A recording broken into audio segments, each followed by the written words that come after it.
Hello and welcome. My name is Céline. And I'm Nattie. And today we're filming a knitting podcast where we take you through everything that we finished lately, all of our works in progress and our yarn acquisitions, which for this episode... It's so good! Nattie has been on the podcast before, 7 months ago. Actually, we haven't seen each other since then. No. Nattie's my bestie from uni. And also disclaimer, when I'm in her presence, my accent goes more British, which is really annoying. It's really annoying. But that's just how it goes.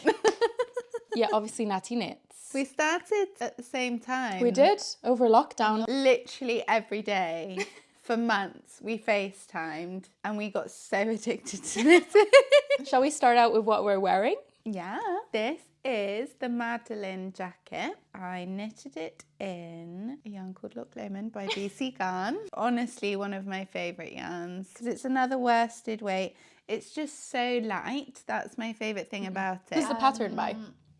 That's a good question. I was deep diving into the recesses of my memory, but I can't find it there. My memory is so shocking. And so this is reverse stockinette, right? Reverse stockinette, and then you've got slip stitches and wrap stitches around the yoke. And you've put such cute iridescent pearl buttons. The buttons. The yarn's got peachy flecks in, and then the way that the buttons are just has quite peachy undertones. I really like it at the front. The only thing is at the back, it just comes down quite low. Does it have short rows? It does. Oh, I know. Interesting. Let us know if you have any suggestions in the comments to how Nattie can take the collar in a little bit. I'm wearing the Typical Bliss typical mohair slip over. I didn't use any mohair for this one. I used one strand of a Noro worsted yarn. But yeah, I made it with one skein. Which is just amazing. I know usually podcast episodes begin with finished objects, but I'm just so excited for you to see what Nattie does. This is like something super, super special, but I want to put it as one of the first things we show. I got really into spinning. It's honestly the best thing in the world.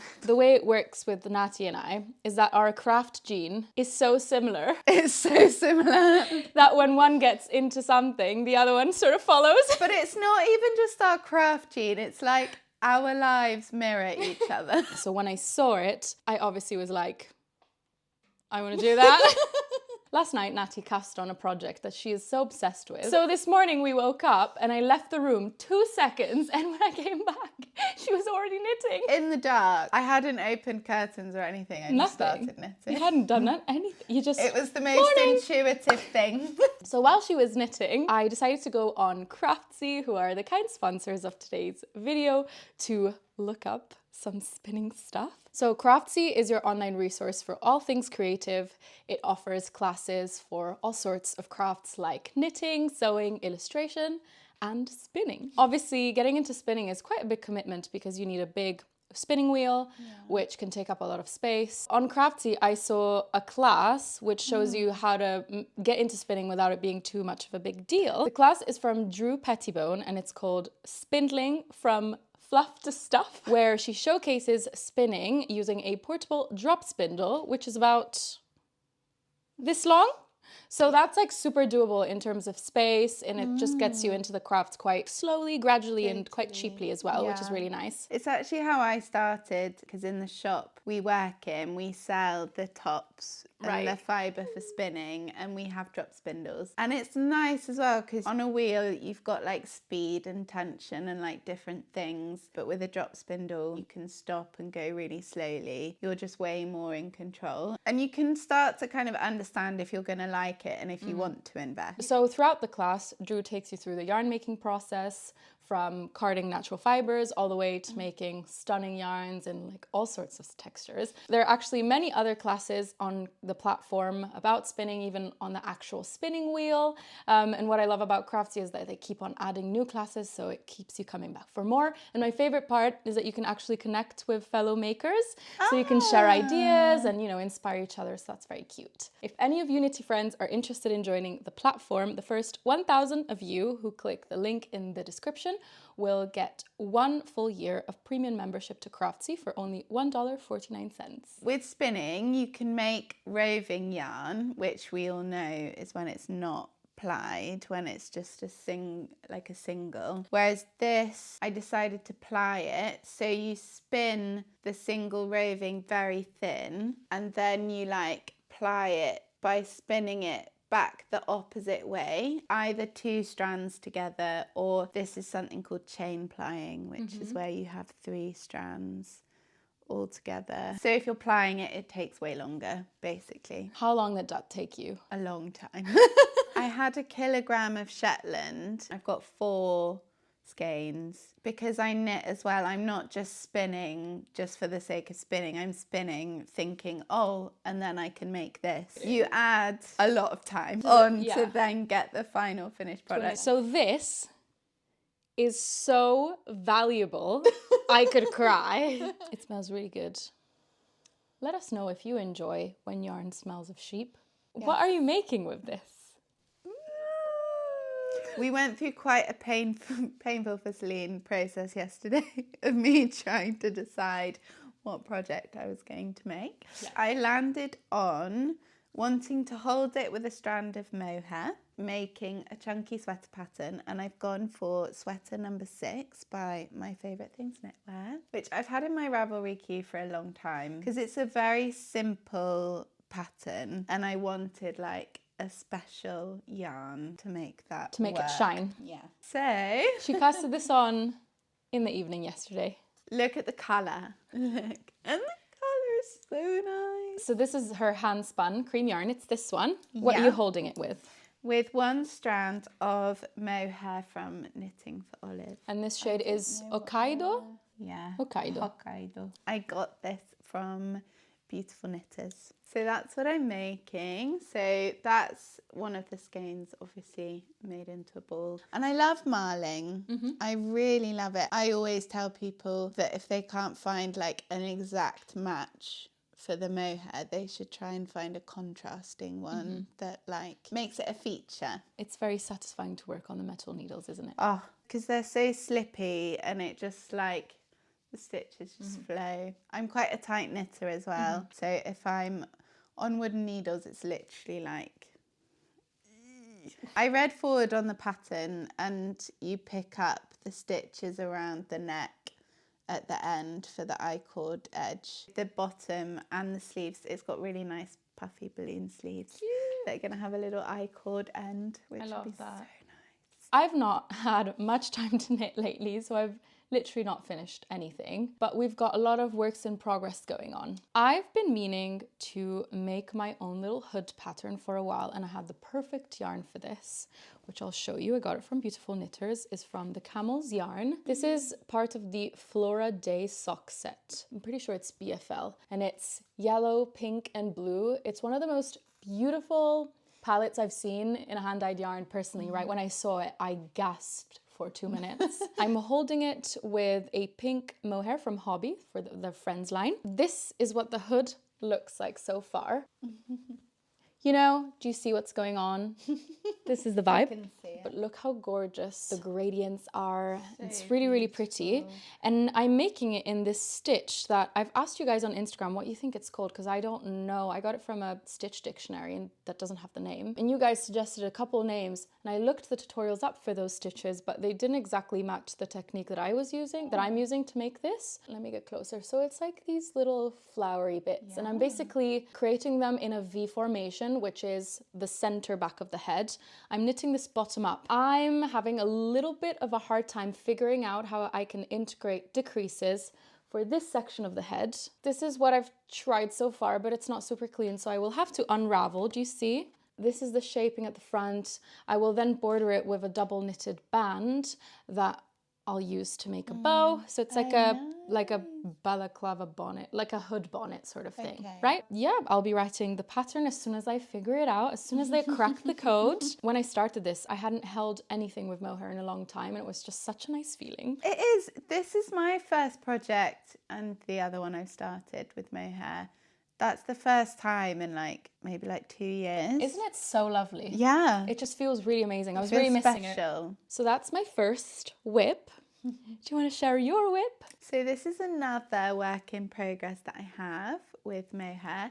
It's the Poet Beanie by Sari Nordland, and it's worked one strand of fingering with one strand of mohair held together. So I'm using Cambrian wool in the colourway Harbour and Kremke Silky Kid. I can't remember the colour number. And I just cast it on the train yesterday when I was coming. So it's worked from the crown downwards and it's got a lace pattern. It's gorgeous. So how does it work? Once you're done, you weave some yarn through there and like pull it tight? How does that work? So it's a circular cast on, which at the end I'll pull that and can you see it's like, oh my gosh, gathering. I had never heard of a circular cast on. That's so cool. But yeah, it's really clever. Do you know what it's almost like? It's almost like when you make a magic circle in crochet and you like crochet into the magic circle and you're almost doing like a crochet stitch but without pulling it through, and you're going around and then you just slip the hoops onto your knitting needles when you've got the right amount. I'm really enjoying making it. This pattern that I just finished, especially towards the end, it was just so much stocking stitch. I just really wanted a more engaging pattern. Craved some variety. So yesterday I had a lovely time for 3 hours on the train. There's something so precious about knowing that you're going to be in the train for that many hours and just being like, you can't go anywhere. Or do anything else. Nothing can happen. You are guaranteed that time with your knitting. Yeah. And the only thing is if you've got like work to do that you could do on the train. Yeah, but we don't think about that. No. Yeah. Lovely. Thank you, Nattie. Okay. My other work in progress is another pattern that I'm working on. I've really been at it with my own patterns. Like I love the idea. So good. Yeah, I love the idea of just experimenting and using what I've learned in these years of knitting and applying it to my own designs and kind of challenging myself. And it's very like freeing, right? Because with knitting, it's so creative, but when you start out, you are so bound to a pattern and to following instructions. But it's kind of like with cooking and with recipes. Once you've got some basics in your toolkit, you can then like be let loose. Yeah, exactly. So I have been working on this. Sorry, did I almost poke you in the face? I'm so okay. Sorry. The spatial awareness is not spatial awarenessing. Yeah, this is a back panel that doesn't look like much. Sorry. This is for my cardigan, which, you know what, we should decide on the name because I've had enough of not having a name for it and just not knowing how to refer to it. It's so big that you can almost wear it as like a wraparound, depending on how you style it. Like the drop shoulder goes down to the elbow, basically. Yeah. It's basically like a robe cardigan. I'm making the second sample to write the pattern because what I've learned is that I should write notes. The first time I make the thing. Is that the one with like 5 strands? Yes, exactly, that's the one. So this pattern is going to give you freedom to pick whatever fiber you like. I'm using 12mm needles. In this instance, working with a lace weight yarn.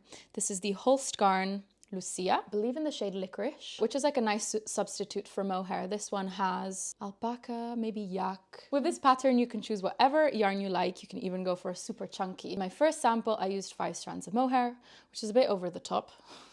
And it is a really special piece because the colors that resulted from that were just really special and like iridescent looking almost. But it also suits the pattern, right? Yeah. Because it's like an extravagant pattern. Exactly. It definitely looks like a cloud.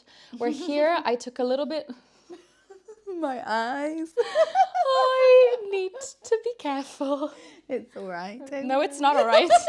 But yeah, I'm making this sort of black netted fabric, which is slightly inconvenient. I foreshadow getting caught in a lot of door handles. But I feel like this could turn out to be a quite like elegant statement piece, you know, especially in the black. I also do really love the look of a super oversized piece that's also see-through. So yes, you get this super drapey and boxy silhouette, but then you see, maybe you wear something super tight fitting underneath, like a turtleneck. That juxtaposition is really, really beautiful and girly. And, you know, it plays with texture and layering as well. So excited to see how it turns out. It's also not a lot of knitting because the gauge is so big. I believe it's like 9 stitches. But anyways, this trapezium is the back panel. Although it's so drapey, I can barely hold the shape. Yeah. But this is just the drop shoulder, and I'm soon going to pick up for the front pieces. Definitely in March. It'll be ready for testing. Like, I can't make it longer than March. Come on. Next work in progress. This one has been quite a long work in progress because it's a long line of stocking stitch with an increase at one end and a decrease at the other end. And it's Bird Street yarn in their cashmere blend. This yarn was sat in my stash for 2 years, I think. It's so nice, and I just wanted So soft. the most simple pattern, and I couldn't settle on anything. And then I saw this scarf pattern and I was like, right. It looks like a little skirt. It's Doesn't so it? cute. A little ruffle. Because it's like inspired by autumn and fall colours, but it's got some, just occasionally, like the odd purple or blue. And it's just so cute. So beautiful. But this is my like mindless project where you just don't have to think at all and you can just keep going.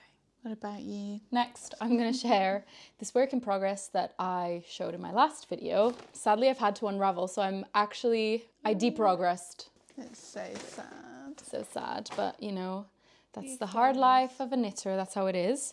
So this is my terracotta sweater by Knit. Essentially, what I've had to unravel was probably this much of the whole body. Yeah. I had done some mistake in this textured section.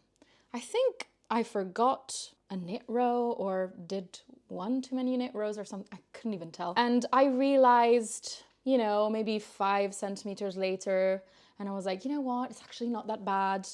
I'm okay with keeping it that way. So I kept on knitting. And then a couple of days later, I looked at it and I was like, let's face the facts. She's not okay with it. I'm not okay with it. I just went ahead and unraveled it. And hopefully by the end of today, I will have reached the point at which I was yesterday. I talk about all the sizing issues in my last video, where essentially the designer in the sample photo, I'm pretty sure, wears something larger than the recommended positive ease. Oh, I see. But she doesn't say it. Okay. So I was a bit misled when I joined the body in the round. I tried it on and my drop shoulder didn't go as far as her did. But then I actually accepted the fact that I like the idea of this being a little bit more of a regular fit rather than the super oversized. Just because since I'm short, I think a nice regular fit might be cute. Yeah. And might be a nice change from all the oversized things that I have. It was very interesting to see how the short rows are done here. You cast on the stitches for the back of the neck, and then you cast on like 5 stitches, for example. Cast on 5 here, you cast on 5 here, 7 here, whatever. I can't remember the exact numbers. It was very interesting. And I feel like you can kind of see how this sort of short row gives more of a step look, which was interesting. It wasn't my favorite way to do the short rows, just because then when I had to pick up for the front shoulder, you could sort of see the cast on. So I had to pick up the shoulder by going into 2 stitches below. But it's always fun to see new ways to do things. Like I never would have imagined of shaping the back of a drop shoulder in this way. So that was interesting. It's really cool to see that there are so many ways you can do the same thing almost. The designs of the colorwork, they look so like vintage Versace. It's beautiful. It's so pretty. It's so beautiful. I love the double folded neck. Something that the designer did not include that I decided to put is 3 rows of double knitting to encourage the bend, which I really like doing. I've learned this technique on my Stockholm sweater by Petite Knit, and now I always do it on 1x1 double folded necks. In case you're interested in seeing my wrong side, because I know a lot of people like seeing that. This is what it looks like on the inside. And the yarn that I'm using, I got from the Oxford Yarn Shop. For the main color, we have Sandnes Garn Tin Pure Gint in the shade 2641, holding it with Sandnes Garn Tin Silk Mohair in the shade 2321. And then the contrasting shades are Sandnes Garn Tin Pure Gint in the shade 1099 and Isier Silk Mohair in the shade 30. I wanted to show this. I got a medal.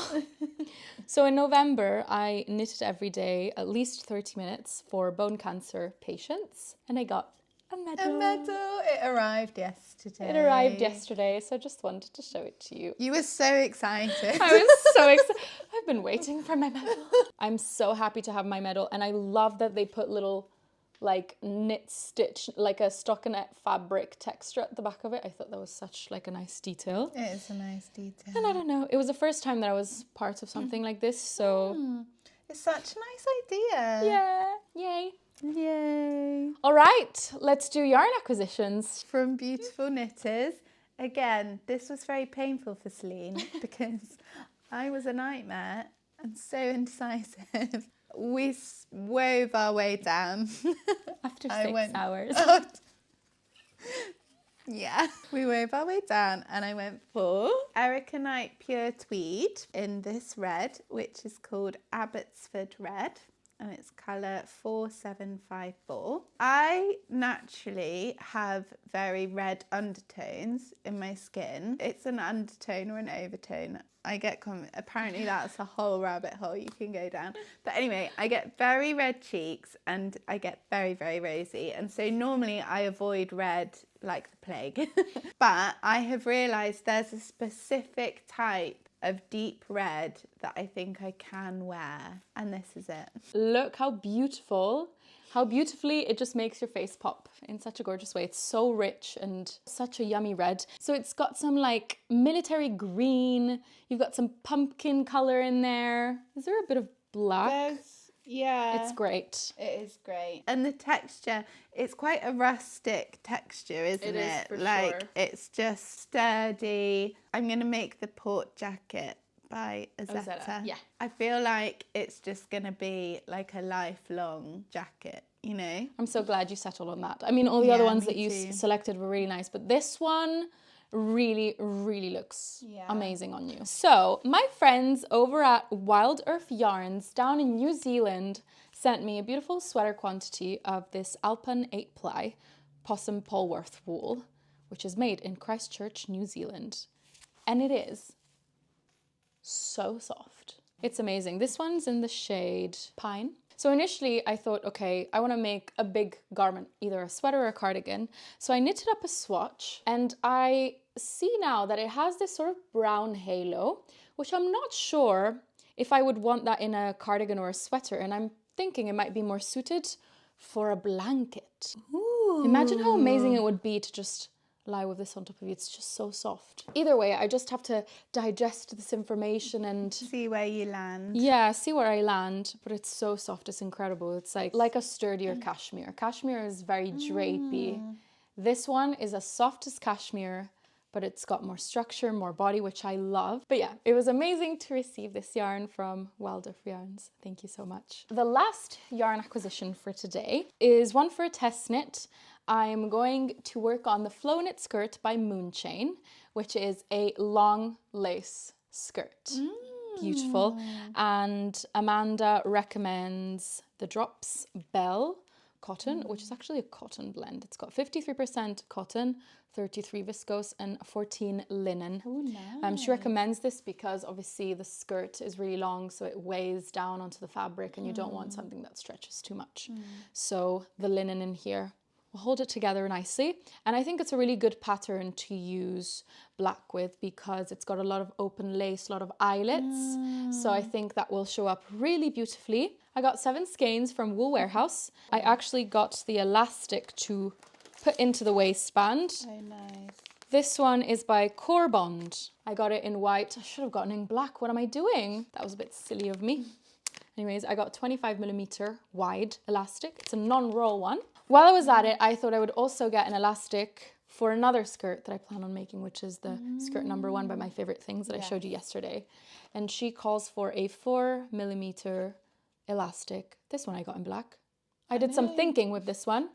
This one's from Hemline. Last thing I wanted to share is a beautiful pattern book that I received from Line Publishing. It's Knits to Wear by Kutovakika. I love Kutovakika.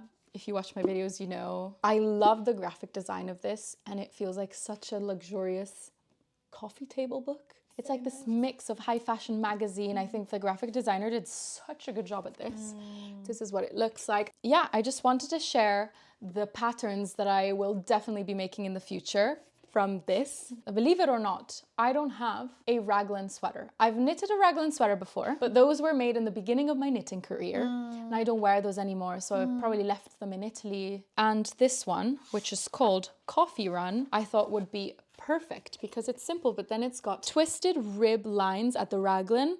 I thought it made it super sleek looking. I also really love the sleeve shaping. Oh my goodness, this one is my favorite one out of the entire book. I don't know what it is. It's called Daily Stripes, and it's an oversized striped cardigan in garter stitch. I used to not enjoy garter stitch, but one day I woke up recently and I'm obsessed with garter stitch. I might make it in the same colors, I don't know. You can't go wrong with navy and cream. This one's more feminine and classic and elegant. It's called the Sweetheart, and it's an all-over lace sweater with a circular yoke. The other one that I really want to make. It's so nice. I love this. It's called Fortuna. This is a single shoulder tank and it's gorgeous. She made it in black, which is probably what sold it to me even more. I think I really love the black, and then it's got like a crochet edge. Yeah, I love that. I think it's such a nice detail to add to a garment, just like because it's so simple, but it does add such a nice detail to something to have a contrasting edge. And you can choose whatever color, so it honestly really changes the face of the garment. And definitely check it out if you go to your local yarn shop. Just give it a little flip through. At the end of my videos, I always ask everyone watching what they're up to and what they're knitting, what's currently on their needles. So comment down below. Do any of you spin? Do any of you spin? I would love to know that. Any favourite patterns that you're excited about working on? And thank you. I love you, dear. Love you. We're gonna go knit and watch the last episode of Gilmore. Okay. Céline has been watching Gilmore Girls for the first time, and I don't know how we've never watched it before because it's literally one of my all-time favourite comfort shows. It's the best. But Céline has just got to the very last ever episode. We haven't delved into A Year in the Life. This is the original. The original Gilmore, season 7, last episode. So that's what we're gonna do. We might have lunch first. I am quite hungry. So we're gonna go do that. In the meantime, I'll leave my Instagram on screen in case you'd like to follow my creations more in real time. If you want to keep in touch with Nattie, follow her on at Land and Fauna. I make and sell art and prints and gift cards. And I'll leave the link of your Instagram and your shop in the description box. Folksy shop. Thank you so much for sticking till the end of the video. I hope to see you in the next one. Bye!